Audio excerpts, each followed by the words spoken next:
In the last video, you learned about some of the technology advancements during the Industrial Revolution. In this video, you're going to learn about some of the men behind those technology advancements and their accomplishments, not only on the industry, but also within society. So before we get into the guys that were listed on the previous slide, I want to talk a little bit about mergers and monopolies. So a merger is when you have two companies that join together to form one. So you have like Singular and AT&T, form AT&T, Sprint and Nextel is Nextel, Verizon and MCI is Verizon Wireless. Now, one of the bad things about only having 3 companies instead of 6 is that these 3 companies could get together and, say they want to charge people $500 a month to use their phones. If these 3 companies decide to do that, there really are no other options for consumers to kind of, get a better deal or a cheaper price. So one of the things that's bad is that it kind of offers consumers no other choice but to use the products that are being offered. Mergers and monopolies have been around for a lot longer than just the cell phone companies. Large companies would buy the smaller companies out and force them out of business. Here in this cartoon, you can see how you have one man that's kind of straddling 2 trains, and then you have another train running right alongside it.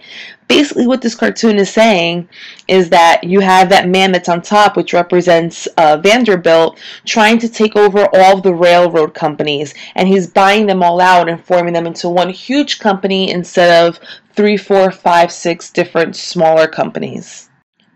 To push back on what Vanderbilt was trying to do, you had other railroad companies that began to consolidate or combine in order to actually compete with the larger companies. Because the smaller the company, the harder it would be to actually fight or push back against Vanderbilt. Cornelius Vanderbilt, which is the picture right in front of you, is one of the richest men in America, and he was an extremely powerful railroad industrialist, railroad owner. Some of the things that Vanderbilt's company did ended up forcing some of the smaller railroad companies out of business. One of those things was offering rebates or discounts to consumers, to customers. If it was cheaper for you to ride on Vanderbilt's railroad, why would you ride on a railroad that costs twice as much if you're going to the same spot? People tend to go toward the cheaper thing if you're getting the same product out of it. So he was so wealthy that he was able to offer these discounts. Smaller railroad companies didn't have that luxury, so it ran them out of business. By him ending this competition, he was able to keep the prices high because consumers had no other option but to use his railroad. Now, I said that Vanderbilt was extremely wealthy, and this is a photo of his summer cottage. That's right, his summer cottage, not his full-time house. His family continues to be one of the wealthiest families in America, and this home still is in existence in Newport, Rhode Island, continues to be their summer cottage. This is a picture of their full-time house. So this is where Vanderbilt actually used to live. The marble house cost $11 million to make, $7 million of which was used just on marble. So it was extremely expensive for the time period that we're talking about in the late 1800s. And it definitely was a sign, and it displayed the wealth that the Vanderbilts actually possessed. Another very wealthy man is John D. Rockefeller. Don't think about Jay-Z. You're thinking about the man that formed the Standard Oil Trust in the late 1800s. So Rockefeller made his money in the oil industry. One of the ways that Rockefeller made his money was by basically buying out all the smaller competition and then owning everything. So he formed a monopoly. The Sherman Antitrust Act, which was passed in the late 1800s, banned the formation of trusts in these monopolies. So he was actually breaking the law when he compiled the Standard Oil Trust Company.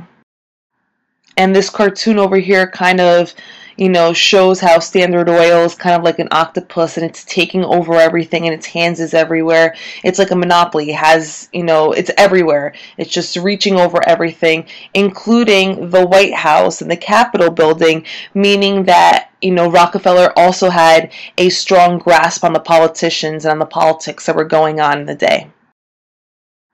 And this is just another cartoon where you can see, the big guys in the back, the Copper Trust, the Steel Beam Trust, the Standard Oil Trust, were in their back of Congress, where they're kind of keeping an eye on the politicians to make sure that the politicians were passing laws that were favorable to their businesses and to them making money, instead of being more favorable perhaps to the consumer and to the average American. J.P. Morgan became very wealthy as a banker, buying out other corporations. By the late 1800s, he actually was a major player in the railroad system in the U.S., and he also became head of the U.S. Steel Company, which is the first U.S. company to be worth over $1 billion. $1 billion is a lot of money now, but $1 billion was considered a lot more back in 1900. Andrew Carnegie, the King of Steel, is actually a Scottish immigrant, and he was producing the majority of the steel used within the U.S. In this graph, you can see how the production of steel just kind of steadily increased, and this made Andrew Carnegie a very wealthy man. It's reported that Carnegie gave away $350 million out of his $400 million fortune to charities. $60 million of that alone went to libraries.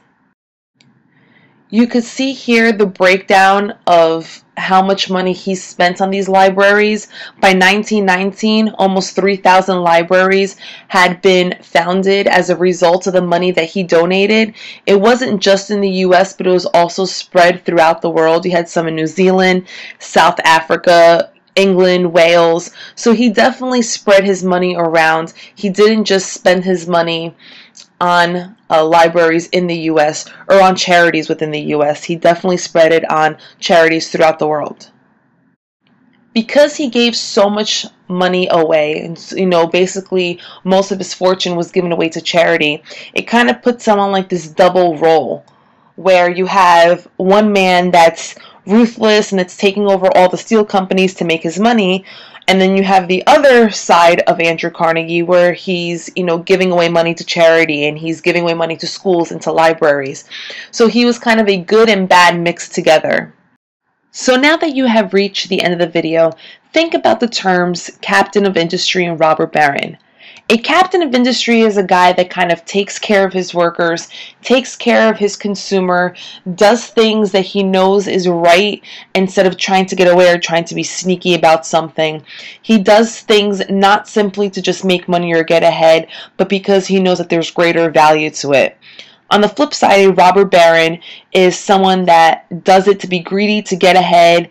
You do what you got to do in order to get to the top type of mentality. And if you have to do it by being sneaky or doing something that's illegal or shady, then it's a-okay because you're making money in the long run. Think about the four guys that we've learned today: Vanderbilt, Rockefeller, Morgan, and Carnegie.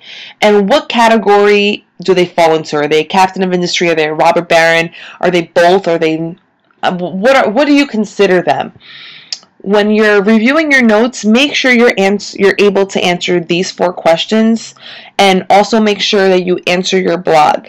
I will see you guys tomorrow in class.